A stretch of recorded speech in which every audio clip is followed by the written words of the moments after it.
আসসালামু আলাইকুম, সবাই কেমন আছেন? আশা করি সবাই ভালো আছেন। এইদিকে কিন্তু ইলিশ মাছ বুনা করে নিছি। এই যে দেখেন, বুনাটা এখনো হয় না, আর একটু ঝোল শুকনা করবো, তাহলে বেশি মজার হইব। এই যে 4 পিস ইলিশ মাছ, টমেটো, পেঁয়াজ, রসুন, কাঁচামরিচ, ধনিয়া পাতা এগুলো দিয়ে কিন্তু বুনা করে নিলাম। আর এই দিকে হচ্ছে যায় রুই মাছের মাথা, পাঙ্গাস মাছের মাথা, এগুলা দিয়ে আলু দিয়ে মূলা দিয়ে রান্না করতেছি। এটা ঝোল কিন্তু আমি আরেকটু শুকনো করবো।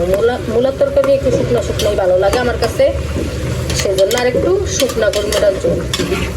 এটাতে এখনো ধনিয়া পাতা দেই না, দিব আর একটু পরে।